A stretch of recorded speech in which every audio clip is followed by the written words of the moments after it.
welcome, welcome, welcome. Your saltwater guide, Captain Dave Hansen, with a great podcast for you today. We're talking about weather. We're talking about your boat. We're talking about boater safety. We got a lot to talk about today. And a lot of it's going to have to do with the weather, because here we go again. Starting today, we have another big weather system pouring into Southern California. Every time we start to get a little uptick on the fishing, here comes the wind. So I'm going to go over what I use to look at what's going to happen with the wind and how I use it and how I read it and what's the important parts of this app that I use to figure out what to tell you all to do on the game plans on Thursdays, which will be out tomorrow, which are going to be pretty disappointing for most of us that fish.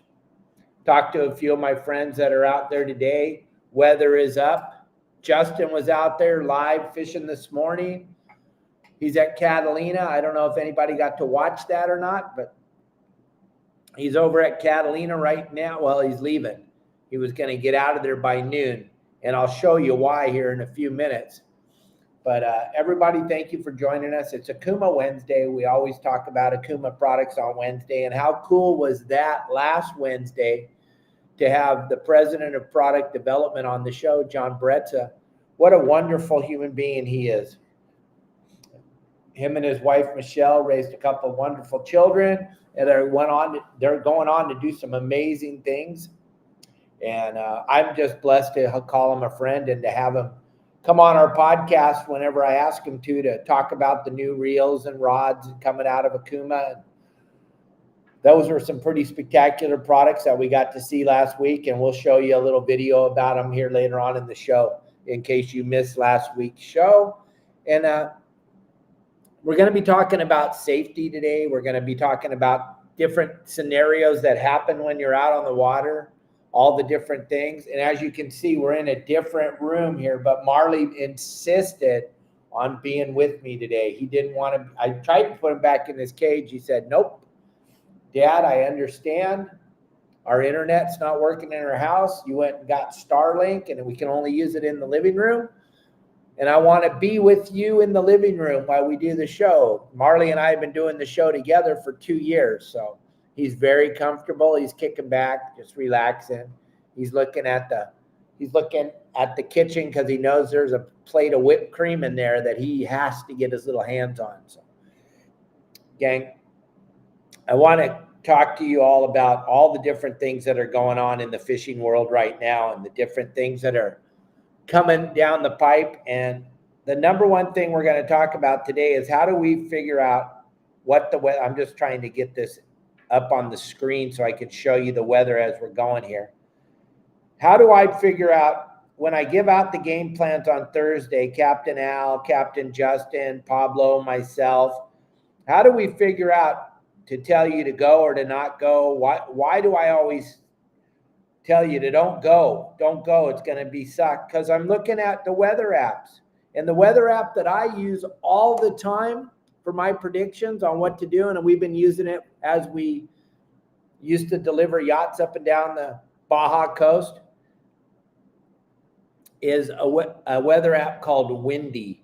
And I got a few pictures I want to show you of the Windy app and how I figure out what's going to happen, and how did Justin know that he needed to be off the water today by noon.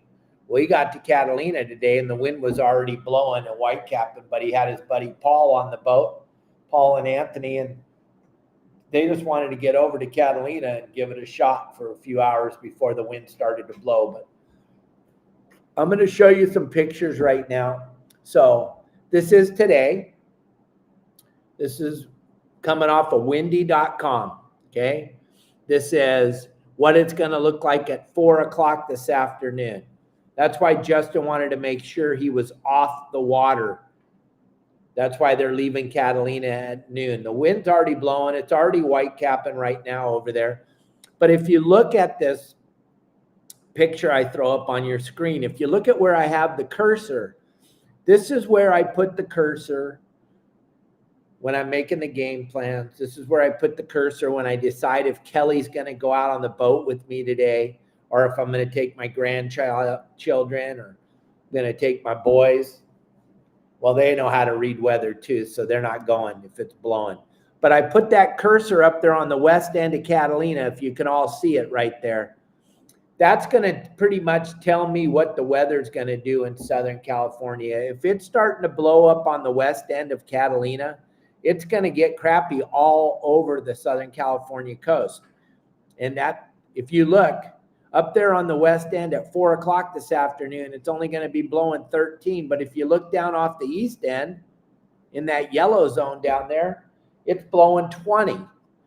That's not good. And it's already blowing 15 if you follow the green line down to San Clemente. But unfortunately, most of the boats that are coming out of San Pedro and LA have to drive straight in the trough to get back to the harbor. And they're going to be driving in that 20 knots of wind. So that's why we tell you guys, don't go. Or we tell you, go, but be back at this time. This is the most dependable weather app out there. Now, something I don't really pay as much attention to probably as the rest of you, I don't really look at swell height because I'm not going to spend my time on the beach surfing. I'm going to be out there in the ocean on my boat. So the swell height is not that big of a thing. But once that wind gets above 12 knots, that is a definite no-go for your saltwater guide and my friends. And I'm not going to send you out. Those of you that are paying members of my website, I'm not sending you out there on days where it's miserable. I'm just not doing it. My good friend Mike Lewis and his wife Jamie, she swears by what I say. She watches the game plans because Mike took her out there on a day where it was crappy that I told her not to go. And she called Kelly and told her how miserable it was. And then Kelly right away said, "Didn't you tell everybody on the game plan?" I'm all, oh yeah, go look at the game plan. It's super important, gang, to not put your family in harm's way and not have a miserable trip. Listen, the sport boats are going. They're going. They're big. They're going. They got to go. They have to make a living. They can't cancel every time the wind blows. They just can't. There's no way. If it gets unsafe when they're out there, they'll turn around and come home. The difference between them and you guys, you're going out private boating. You're not getting paid. No one's buying a ticket to go on your boat with you. Your livelihood, paying your rent, buying food for your family isn't dependent on going fishing. That's why I always talk about this wind on all the game plans. If there's going to be wind, if there's not going to be wind, we don't even talk about it. But if there's going to be wind, this is how I'm figuring it out. I always put my cursor on the west end of Catalina. Now, if I'm up at the Channel Islands, it's a totally different thing. I'm going to put it out there off of outside of Chinese Harbor, outside of Santa Cruz Island, and that's going to tell me what's going to happen up there. This weekend's not going to be fun for the Channel Islands, but we're basically on this show today, we're focusing on Southern California. We're focusing on what we call the Southern California Bight, if you will, the areas from Catalina, San Clemente Island, and on down to the Coronados. And as you can see, today is a very, very windy day. But I want you to see where I put that cursor on the west end of Catalina. That's where you all should put your cursor. Now, why do I use windy.com and not some of the other websites? Because I've been making a living fishing and delivering boats my whole life. And as far as it goes, this is the most consistently honest website that there is. It always seems to be exactly what they say it's going to be. Sometimes, you know, they're wrong. But here's something that I think about all the time, because I get phone calls from people after the weekend when we tell them not to go. And they go, Captain Dave, it didn't look that bad out there from my house. It never does. Me and my dad used to have that conversation all the time when he lived on the hill in San Clemente, and he could look out on the water and he would tell me, why I'm out there getting the ever-loving bejesus beat out of me. He would tell me, boy, it doesn't look that, boy. I go, yeah. He goes, doesn't look that bad for my house. I'm like, yeah, okay, whatever. That was before cell phones and all that stuff. We'd be talking on the VHF radio or the CB. And I go, yeah, it looks great from land. but it's not fun to be out there when it's rough. And I don't have any reason to lie to you guys. I'm not running for the presidency. I'm just telling you the honest to God truth about weather and how I figure it out. And when I tell you on the weekends to not go, just don't go. Don't question me. Don't try to figure out what's going on. Don't try to second guess. There's no reason to take your family out there when it's blowing. Dave Burris, there you are. How's everything, buddy? Did you guys make it out of that fire okay? Is it still burning? Let us know. We're all, a lot of us, wondering what's going on up there. But this first picture, this is today. This is Wednesday. And the really cool thing, if you look at the bottom, you can kind of move the cursor along and know what the weather's going to do all day. That's why Justin wanted to make damn sure that he was back at the dock before 4 o'clock. Because look at that. At 4 o'clock, it's flat getting it on. That yellow zone, that's way no bueno. When that yellow on the chart, that's no bueno. Okay? Now, I got bad news for all of you for the weekend. And I'm sorry. This is why we've had so much trouble getting a consistent tuna bite along the coast, getting any Dorado or yellowtail. It's because of this. Okay, here we are, Friday afternoon. Looks absolutely horrible. Just everywhere. Channel Islands, San Nick, San Clemente Island, the east end of Catalina, where it's usually the calmest. Look at that. That's at 5 o'clock in the afternoon on Friday. So why do I look at Fridays when I'm afternoon? Because most of us will be off the water, because this is going to tell me what it's going to be like Saturday morning. Even if it's not blowing, Saturday morning, there's going to be what we call a big lump on the water. That big lump, that's the swell left over from all the wind. If it's blowing that hard at 5 o'clock, it's going to flat get it on probably at least till dark, if not all the way through till the next day. So now I want to look at Friday morning. So I wanted to look at Friday afternoon to show you what can happen.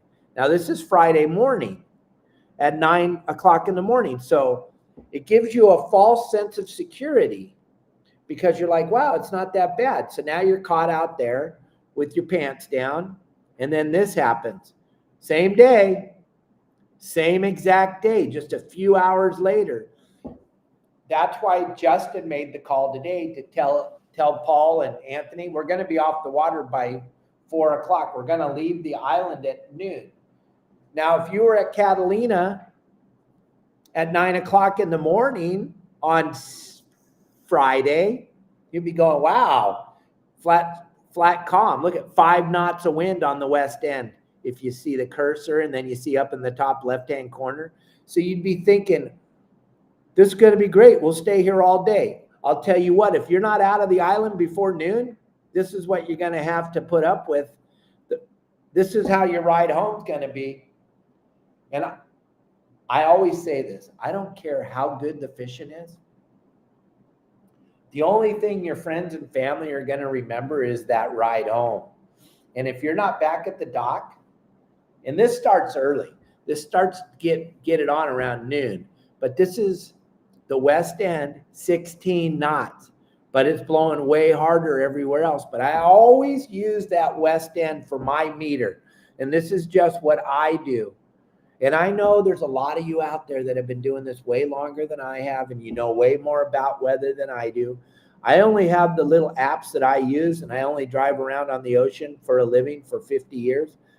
So I only have my experience. I can't tell you your experience. I can't tell you what you use. I can tell you what I use. And I'm telling you, I would definitely be out of Catalina by noon on Friday. And I'll tell you what, Saturday morning, it's going to flat not be fun. And let me see. Is this Saturday? Yep. There's Saturday at 4 o'clock in the afternoon. But what do we got here? Saturday at 1. So at 1 o'clock on Saturday, it's already blowing 12 knots. Above it, it's blowing harder. And then at 4 o'clock, it's blowing 15. So that means it's going to be super gnarly ride back to the dock unless you're going to Dana Point.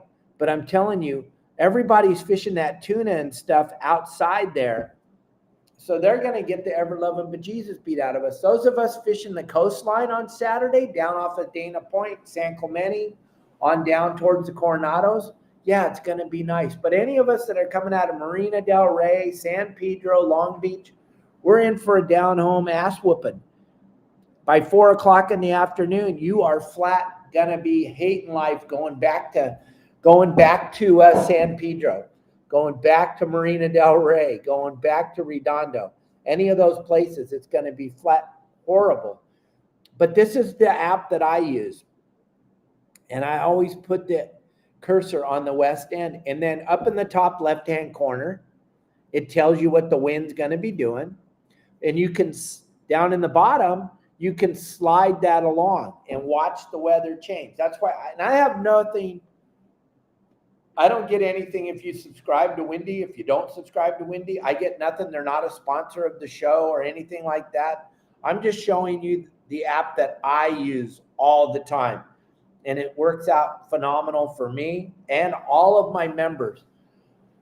Now, back in the day, I used to give reports for other websites before I built my own website. And it worked out really well for all of those. And then I just kind of rolled it along right into my website now. And this is what I use on my website all the time. It works very, very well for me. It's very consistently honest, which is very important. If you're going to use a weather app, it better be honest. That's all I can say. There's other weather apps. There's one that starts with a N and ends with an A, and it's got a couple letters in the middle, and they're not very honest. I don't know why, but they're not an honest entity anyway. They're the ones that are telling you the whales are dying, natural causes. More whales have died in the last year than have ever died in the history of whaling on the East Coast. And it's all because of one thing. It's because of those wind turbines. But that's a different show for a different time. Today we're talking about wind. We're talking about the Windy app and how good it works. And what I'm talking about is how you need to pay attention. If you're at Catalina right now and you're not on your way home, this is what you're going to be driving in this afternoon. It's already afternoon. Most boats that we talk about do 15 to 20 knots. Going home in that weather in the trough this afternoon is not going to be fun by any stretch of the imagination. It's actually going to be miserable. You're going to be soaking wet. I would hate to think you're at Clemente going home right now. That would really suck. We got our good buddy Adam Cargill out there fishing bluefin. He's outside by San Nick right now. That really looks crappy, but he's on a 70 or 80-foot boat. You guys are most of us are on 20 to 30-foot boats. You definitely don't want to be out there. Windy.com is your go-to, and the way I use it is the way you should be using it. Use that cursor. Don't get so caught up in the swell height. I've had this conversation for, many, many years about people call me up and go, I was watching the news this morning and they're saying there's going to be big surf at San Onofre this weekend. Should we be going out on our boat? I said, what does Windy show for the wind? If it shows more than 12 knots, I'm not going. Why? Because that's what makes a white cap. When the wind blows more, 12 knots or above is white capping. I don't care if the swell is 1 foot or 100 foot. If it's white capping, it's going to be miserable. But a lot of the time, the swell, you can look at the swell. You can look at it right here on Windy. There's on the side there where the little hamburger is on the bottom right-hand corner. You can click on that. It'll tell you the swell height. But I don't care what the swell's doing. Me personally, if it's white capping, I don't want to be out there on the water in any way, shape, or form. I just don't. I know there's a lot of real big-time superstar fishermen that don't care about weather. They just, I'm going no matter what. If it's blowing, I'm going. Yeah, exactly. If it's blowing, I'm going. That's lame. I don't like that. I don't understand it. I always tell you to stay home, and people go, why? It's only blowing 12 knots. Because that's a white cap, gang. I don't like it. You're getting spray. You're getting your kids wet. You're getting your wife wet. You're getting your husband wet. It's very, very, very uncomfortable to be out there when it's blowing 12 knots or more. All right? That's all I'm saying.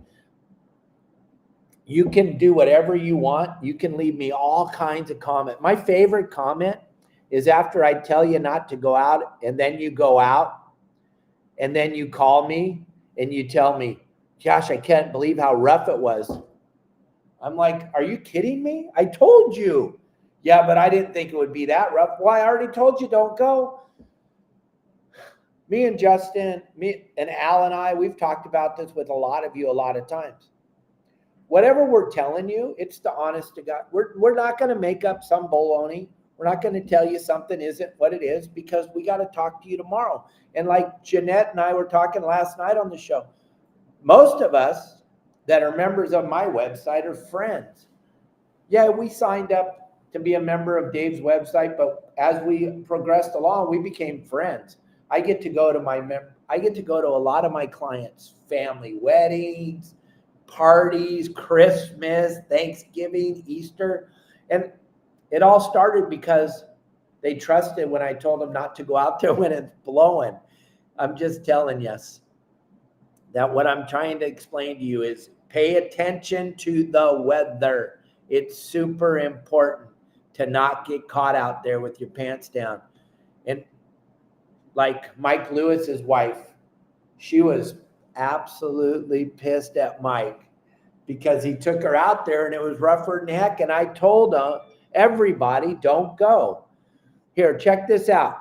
This is my buddy John Bretza. He was on the show with us last Wednesday. This is a phenomenal reel. I think if I was still fishing bluefin up in Southern California, I would definitely be fly lining this reel. I'm going to be using this reel up in Gustavus, Alaska. Mike, Jamie, and everybody else that's going up. You guys are all going to get to use this reel because I got a couple of them I'm bringing up.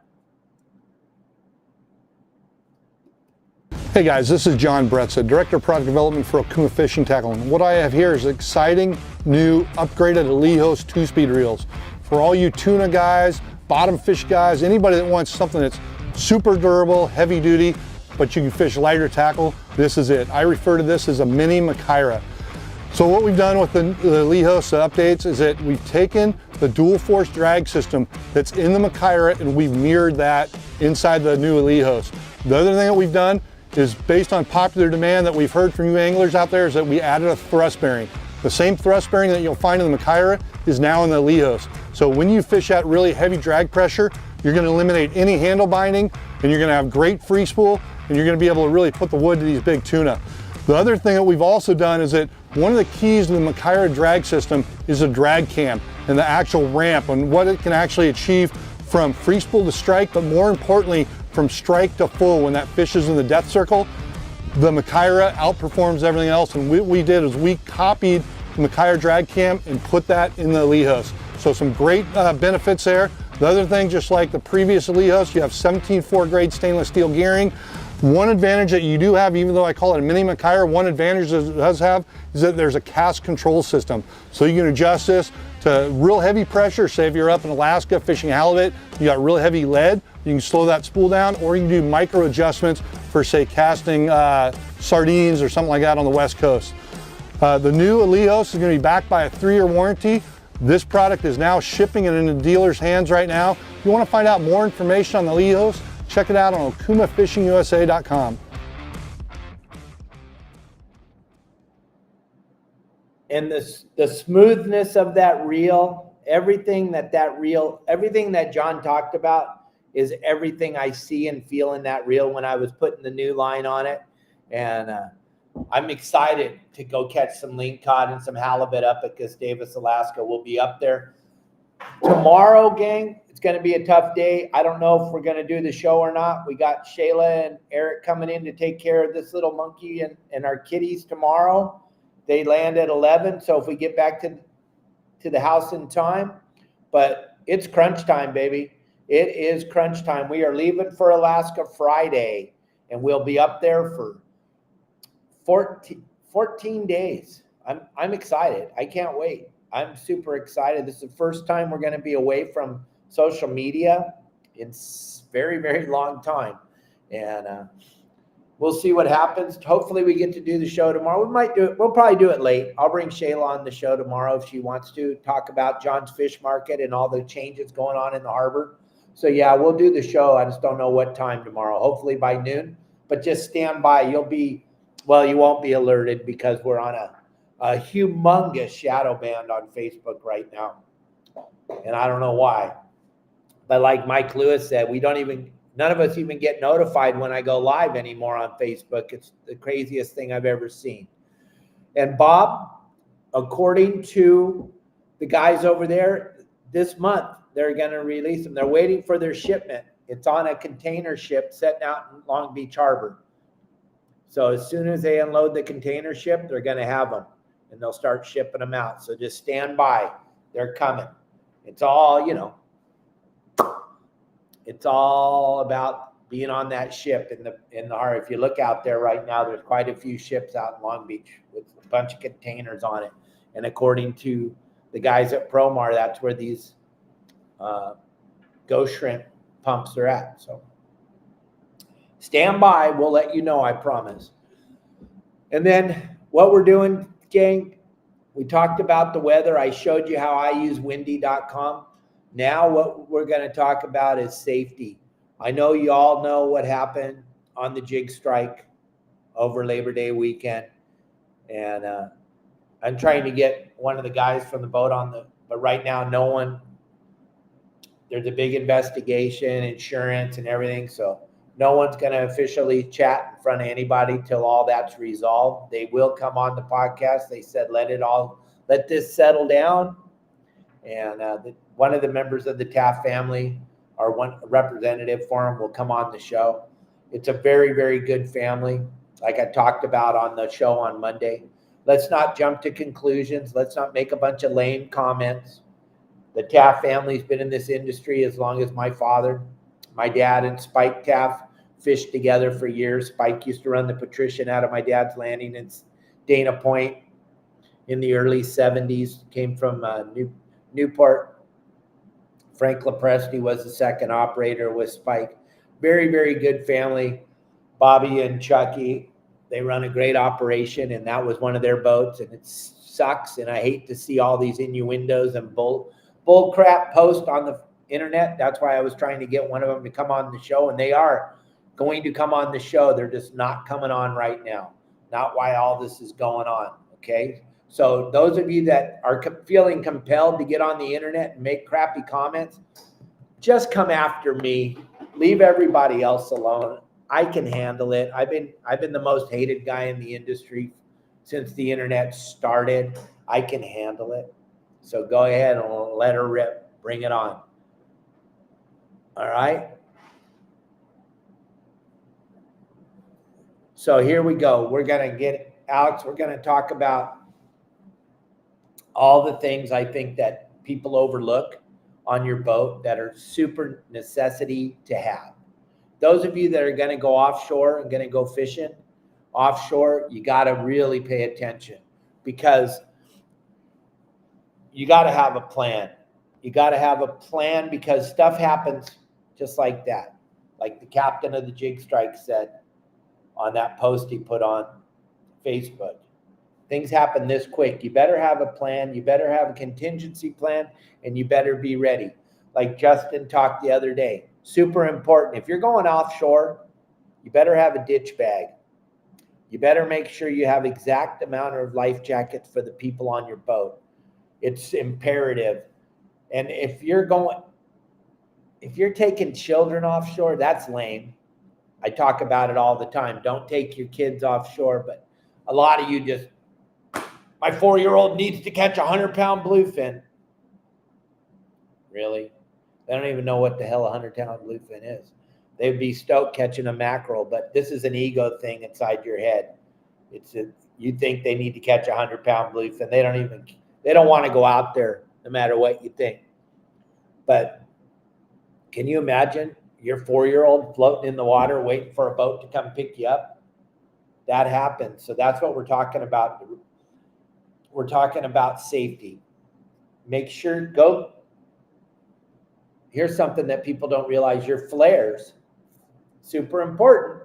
That's how we're going to find you out there on the water. When you light off your flare in the water while you're sitting in your, holding on to your life jacket, or if you're smart enough to have a life raft on the boat and you're in the water, your flares better be working. And if they're outdated, that's lame. So go through your flares, make sure they're not outdated. Go through your fire extinguisher. This is another thing I see so many times when I get on someone's boat. Fire extinguisher. Yeah, we got one right here, but it's dead. Well, I've had it on the boat since I bought it. It's always right there. We always know where it is. Yeah, but look at the gauge. It's not in the green. And also the date. You got to get these things taken care of, gang. It's your boat. You invited your friends to go with you on your boat. Remove head from rectum and go through your safety equipment. And everybody, after today's show, you all should go through it, because just like the batteries on your boat, I can't even tell you how many times I've had to change batteries on people's boats when I get down there in the morning, because their batteries are dead and they won't hold a charge. And they're like, well, we just bought them. Then we look at the date and they're 6 years old. And they're like, oh my gosh, yeah, time flies. Time flies. If you bought your batteries in 2019, they're done. If you're getting them to start your boat at all, you're pretty lucky. We usually get 2 years, maybe 3 years out of a set of batteries on a boat.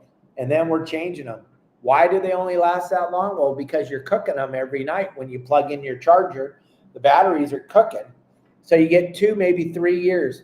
Check your batteries, check your flares, check your not your life jacket, check your fire extinguisher. Make sure those things are perfect, that the dates are perfect, everything's in. It's your life, and it's your friends' lives. So don't, oh, it's going to be okay. We go do this all the time. That Jig Strike did it all the time, and they had everything perfect. And they executed everything perfect because they had a plan. And also, they're inspected by the United States Coast Guard. And all of your stuff has to be up to snuff. But those of you on your private boat, you had the Coast Guard auxiliary come down and check it when you bought it, and you haven't checked it since. You got to go through that safety equipment. You got to have a throw ring. You have to have something to throw. If someone falls off the boat, you have to have a throw ring. That's the law. You also have to have life jackets for each and every person on the boat. But bring the life jackets out of the box that they've been in since you bought the boat, and grab a hold of them and pull on them hard, and make sure that the straps aren't coming undone, and make sure that every part of them works perfect and the clips aren't all corroded. If you check this all out, you will see that when you open up your life jackets that have been stored in your hatch for so long, the stitching's coming undone. They're covered in salt. The clips aren't working anymore because they haven't been used. You haven't been using them.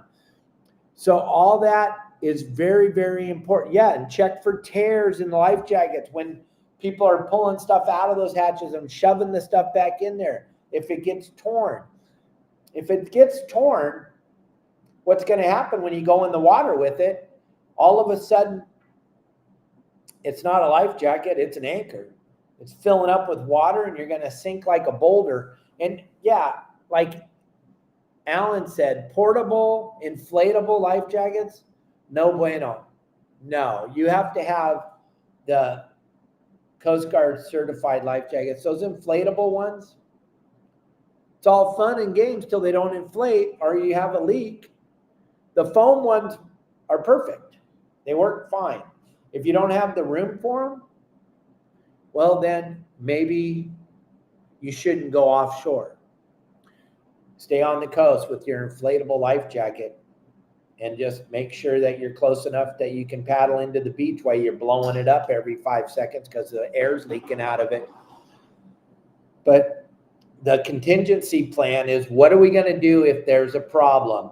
What we like to do with our when I was running charters or running the big Vikings and the Hatterases, the crew and I had a plan. If we were offshore, we already knew what was going to happen.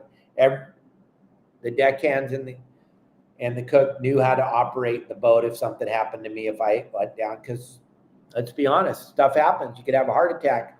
Somebody else better be able to run the boat.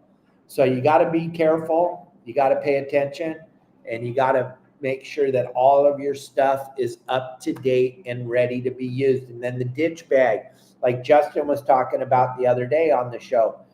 What am I going to put in my ditch bag? Some water, a handheld radio device that's waterproof with a waterproof bag or a Ziploc bag around it or something to keep it dry. Because when you're going in the water in your life jacket, one of you is going to grab that ditch bag. It's going to have some water in it. It's going to have a whistle in it. It's going to have a little air horn in it. It's going to have a couple of flares in it. If you have an EPIRB, remember, someone's grabbing that EPIRB because that's how they're going to find you. That EPIRB is an amazing product because that EPIRB's putting out a signal. And if you looked up in the air and could actually see way up there, you'd be shocked at how many airliners are flying above you. And that EPIRB sends out a signal to all those airliners, and then they can pinpoint your position immediately. So definitely, if you're going offshore, make sure you got an EPIRB. And all this stuff costs money, I understand. But you know what? What's your life worth? Maybe your life's not worth anything, but the people you invited on your boat, they might have some stuff to live for. They would be very sad if you didn't have the stuff you're supposed to have. Right, Marley? Are you okay? What are you doing, buddy? So go through everything. Also carry a 6-man life raft along with all the other goodies. That's not a bad thing to have. It's all about how much room you have on your boat. But that EPIRB is an important product to have with you. If you don't know what I'm talking about, Jeanette just put it up on the screen. Take a picture of this and then figure out what the EPIRB is and how can I get one. If you guys are going out there for those tuna, you better have the right equipment on. This was a wake-up call. What happened, unfortunately, with the jig strike, but this is a wake-up call for all of you private boaters of how fast things can happen. And we've all seen the garbage floating out there. We've all seen it floating out there. And it can happen just like that. You can run over a 55-gallon drum that's floating just a foot below the surface, totally tear your side of your boat off, your bow off. Heaven forbid some of the other things like a log or a tree or a telephone pole or a container off a container ship or a piece of pipe like Justin was talking about. There's so many things that can happen to you just because it hasn't happened yet. That's one of my favorite lines. Well, I've been doing this forever and it's never happened to me. Yep. Until it happens. Until it happens. And the people that you invited on your boat believe in their heart that you removed your head from your rectum and you're actually going to take care of them while you're out on the boat. And I guarantee you, we're talking right now, this is hitting a lot of you hard because you've never thought of all these things that could go wrong. When I tell you not to take your kids offshore, there's a whole bunch of reasons. One is you're going to destroy them. They're not going to want to ever fish again if the fish don't bite when you're offshore. But the other thing is all the problems that could happen. And think about this. You're in the water with your 4-year-old, and they have that life jacket that you and your wife thought were so cute. You got it at Big Five. It's pink and it's got unicorns on it and all that. You're 50, 60 miles out in the ocean and your child's that's it. And you're going to be holding on to your child in this Mickey Mouse life jacket. It's very important to think about what you're doing when you go offshore, gang. Where are we going? Is anybody else going to be out there? Are they? Okay, good. Darren's going to be out there. Darren's going to be fishing outside the Coronados. Jeanette and Dave are going to be out there. They're going to be fishing out on the 302. Mike Lewis is going to be out there, and he's going to be fishing somewhere between Santa Barbara Island and Santa Cruz Island. He's looking for tuna. Good. So I know those guys are around. We figure, and we talk about being on a radio channel always. When we're doing the offshore game plans, we're always trying to figure out what radio channel. Well, the really important thing is to know somebody that's out there that can help if there's a problem.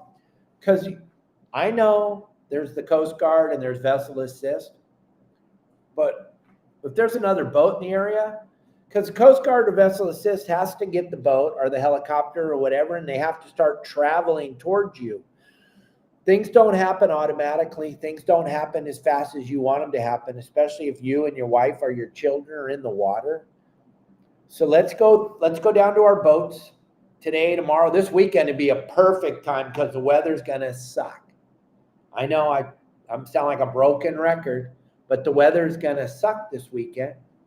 Good time to go down to your boat, bring the family, have a barbecue down on the boat at the dock. It's going to be flat calm at the dock, okay? And then pull all your stuff out. Lay your life jackets out. Give them a tug. Check them out. Make sure they fit. Make sure you know how to put them on. Man, could you imagine if nobody knew how to put them on when they were going in the water as fast as they were going in the water, if there wasn't somebody there to show you how to do it? A lot of you have the life jackets in your hatch on your boat, and you've never, ever tried to put one on. Do you really think that it's a good idea to learn how to put it on when the boat's sinking? Probably not. Take them out. Family, everybody, let's put on the life jackets here at the dock. Who cares what other people think? God knows I don't care what anybody thinks of me. You shouldn't either. The only thing you should be thinking about today is safety. And how am I going to make this the safest thing I can possibly make for my family and my children? Yeah, we talked about it a few minutes ago, Jack. Those inflatable life jackets are great if they inflate.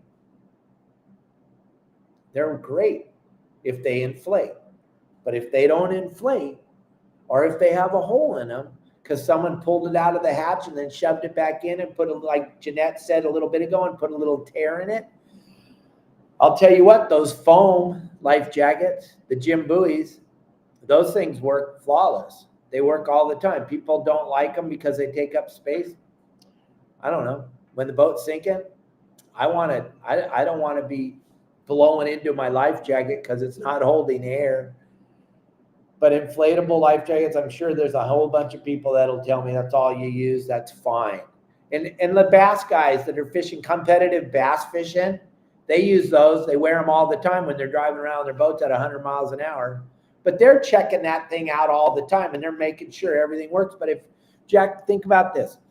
You guys put those inflatable life jackets on your boat, wherever the hatch is. If it's watertight, great. If it's not, salt's getting to those waterproof life jackets. When you go to pull that inflator, and it won't pull because it's corroded with salt, and you pull on it 2-3 times, and you can't test it because once you pull it, it's done. You're not going to repack it.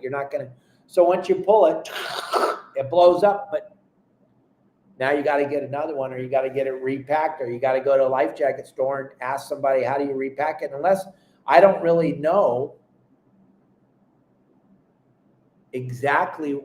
Yeah, very rough on the water right now. Justin, if you want to go live for a second, we'll go live to you, show people how crappy it is. Because I showed them the windy.com app. If you want to jump on here for a second and we can see how rough it is, that'd be fun. But as far as that inflatable thing goes, the only ones I'm aware of are the ones that have the pull string, and then you pull it and it inflates, and then it's done, and then you don't get to use it again. I would hate to think that it didn't pop when you pulled the string, but I know the ones that you put on like a jacket that are made out of foam, I know they work perfect every time. I would hate to think my life's all about that little pull string, and I would hate for it not to work. And you're the captain of your boat, and you got you and your buddy on there, and you got to give it. Oh, there he is. Hold on a second. Let me see. Let me go. Hey, how's it going? It's a little bit rough. Show us. Here, let me flip the camera around. Hold on 1 second. Woo-wee.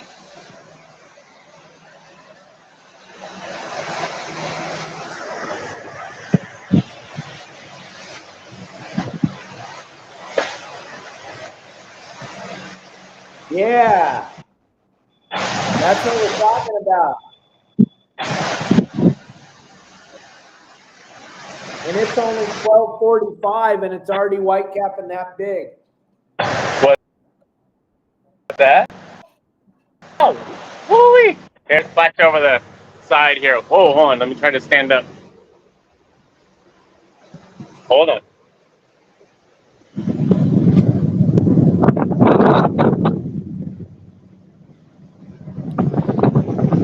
Let's see a wave get over the bow here in a minute.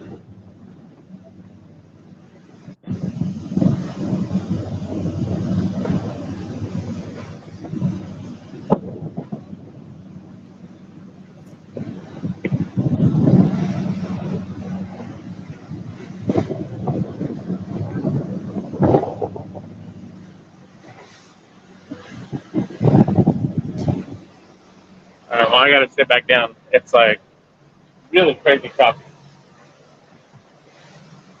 So,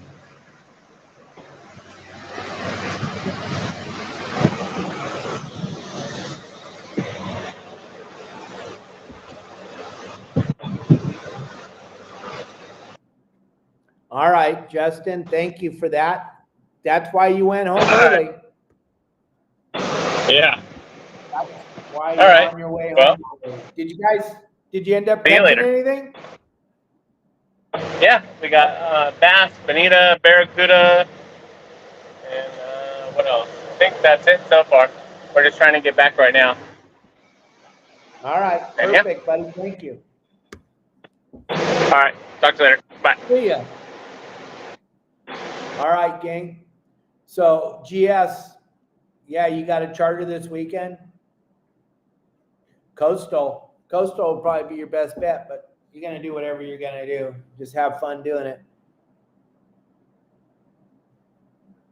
Yeah, you're absolutely right, Todd. We try to show you the best we can, but here's the deal. If you got windy.com, it's telling you the honest to God truth, what he's going through right now. This is what it shows on Windy right now for where Justin is. I think this is today. Yeah.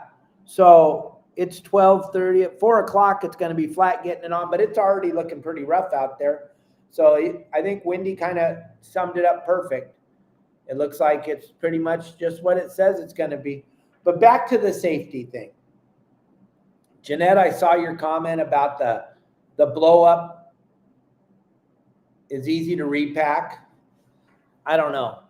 Putting a lot on a cartridge that's hard to find and you got to change them every 6 months. Nobody's got time for that. I'm going to get the PDFs, the foam ones that are probably that wide, that tall, and they stack perfect in most hatches. They work phenomenal. Those are what I'm going to use for my life. I'm not going to rely on a cartridge that could or could not work when I'm out there on the water. That's just me. You guys ask my opinion. I'm sure they work just fine. I'm sure a lot of you spend a lot of time floating in the middle of the ocean waiting for a boat to come get you. So I would just say, get the ones that you just put on and jump in the water.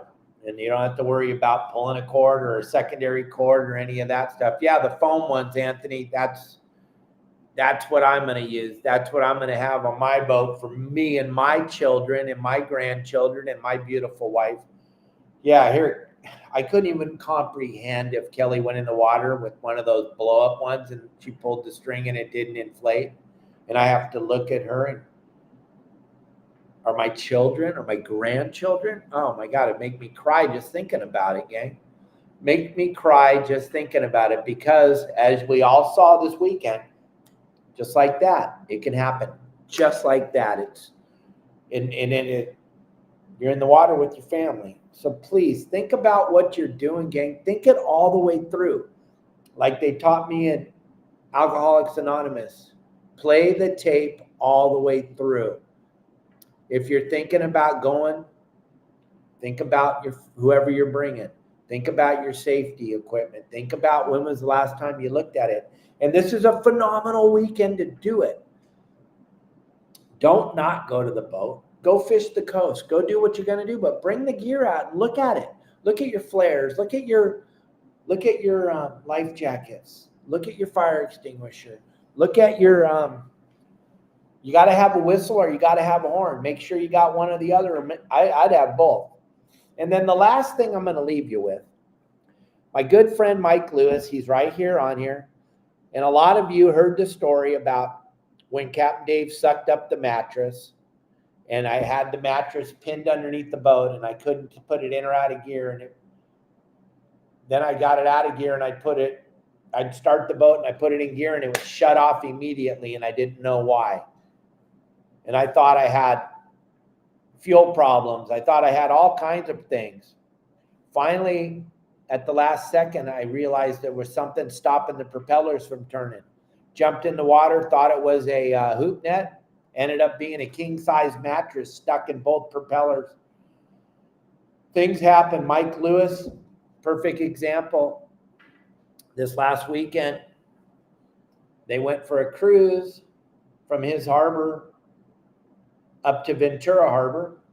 They got up there. He was just drifting into the dock to tie the boat up, not realizing that one of the lines had fallen into the water.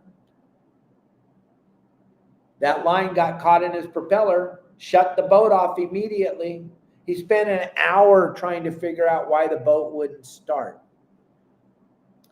Pay attention to where your lines are, the ropes, whatever you want to call them, rope, line, whatever it is that you tie up your boat. Look at those. Like a lot of times we tell everybody, don't travel with your line or your rope hanging. Always put it away, whether you're going for an hour or 2 hours or 6 hours.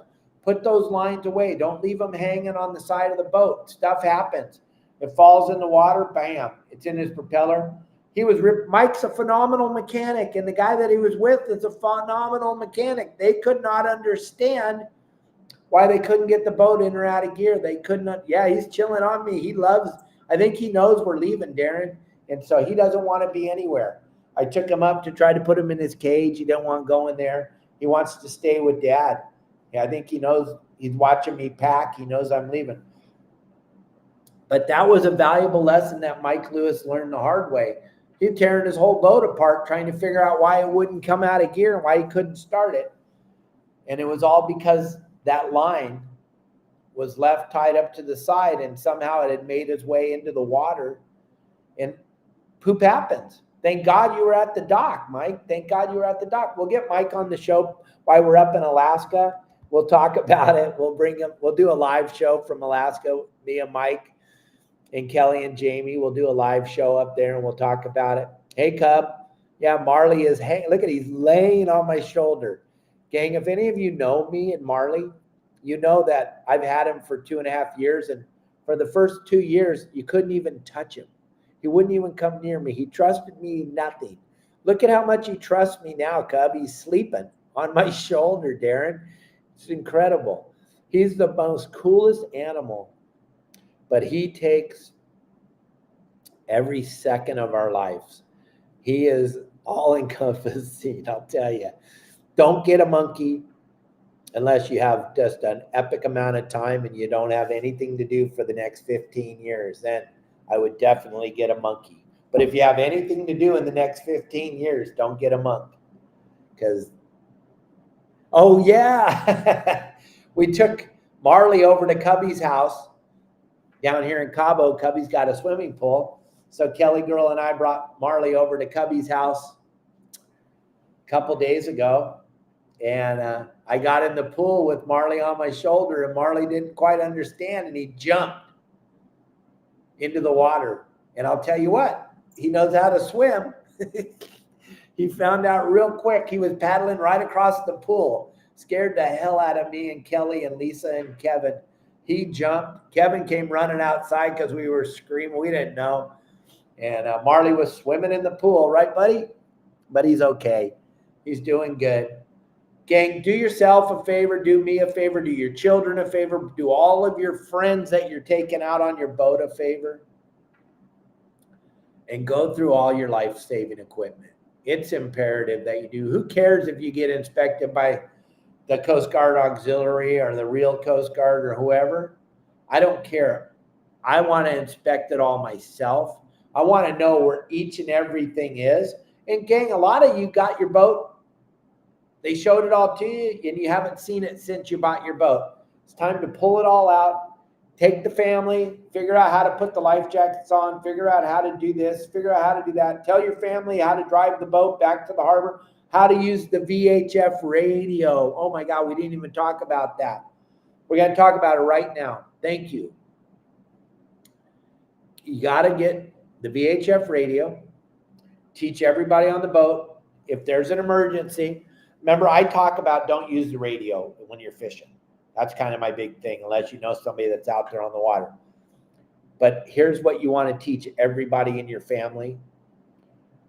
To show them how to turn the VHF radio on. Show them how to squelch it so that they can hear other people. And then when they make a call, channel 16, don't push the button, but just tell them, get on channel 16, calm. I had a heart attack. Kelly's on the boat. My kids are on the boat. I had a heart attack. It happens, gang. It'll happen to you. It'll happen to anybody. Something happens. Okay, you didn't have a heart attack. You just, I don't know, you passed out. Whatever. Get on the radio. And you call. On the radio. You push the button. You hold the button in. Calmly. United States Coast Guard. United States Coast Guard. This is the Wild and Sack. Release the mic. Listen. United States Coast Guard, is this an emergency? Then you get back on the radio, push the button, wait a second after you, it's not a telephone. Push the button and wait. Count to 2. 1, 2. Then say, yes, this is an emergency. Release the mic. They'll come back to you. You got to understand, when you're in a panic situation, something bad happened, you need to understand that radio is not a telephone. You got to be calm. You've got to push the button. You have to wait for it to engage. Then you have to talk clearly and slowly, then release the mic and wait. And when they talk, wait till they're done. And you're going to hear this. When they release the button on the mic, you're going to hear, and then it's your time to push the button and speak. We'll go over this more. It's really not fair to go over this quick, but it is super important. This is something I should have talked about in the very beginning. That radio is going to be your lifesaver. This is how you're going to get a hold of Mike Lewis. This is how you're going to get a hold of Renee. This is how you're going to get a hold of the Coast Guard. But everybody on the boat needs to know how to use it. So practice. Go down to the marina.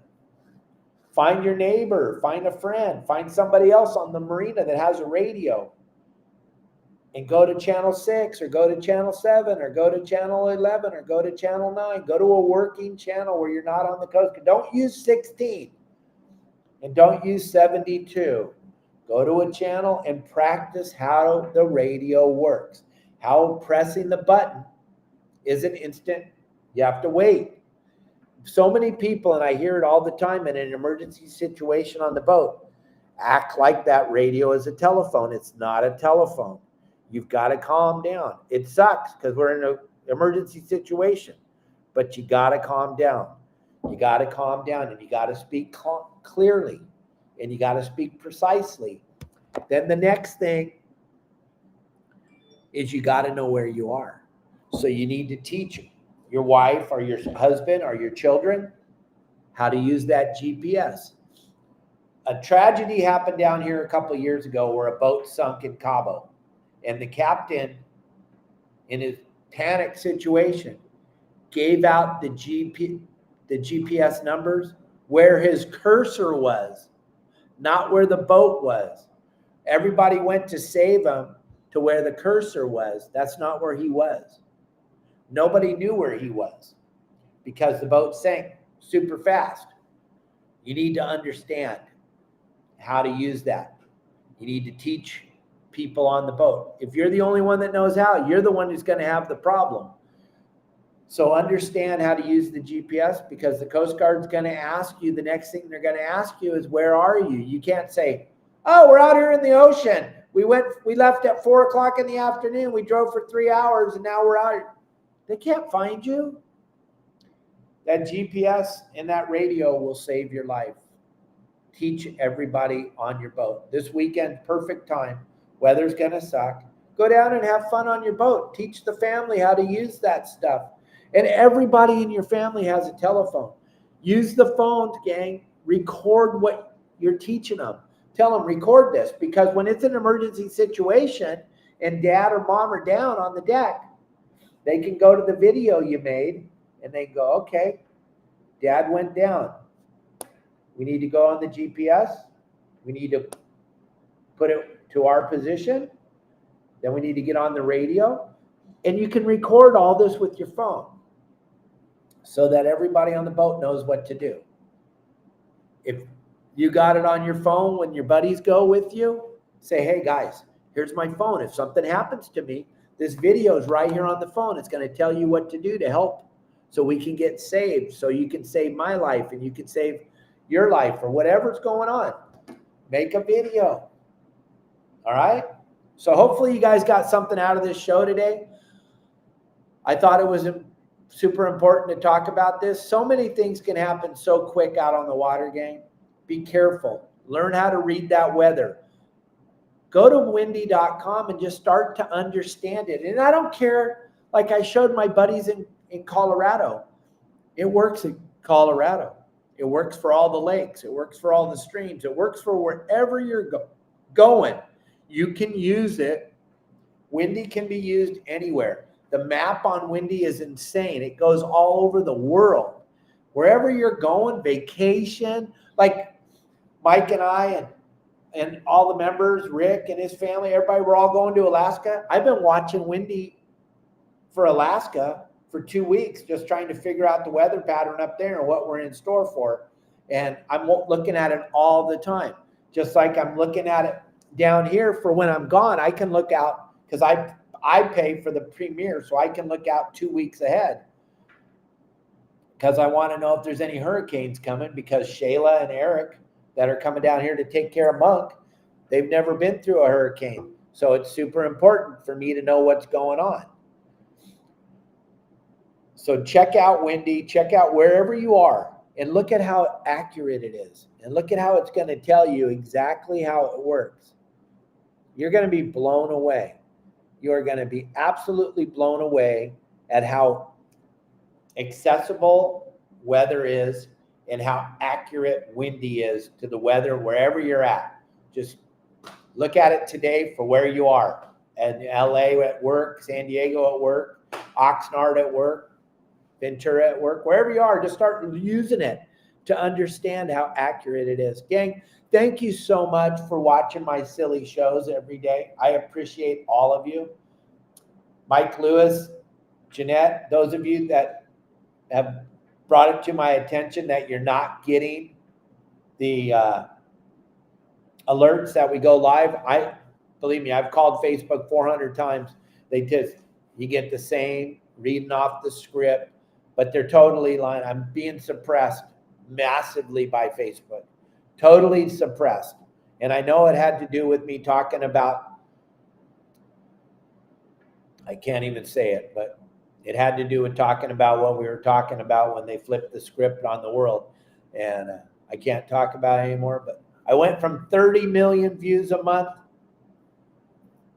to 2 million views a month with same bitchin' content that's flying all over every other platform, but we're being suppressed over here for some strange reason, and I don't know why.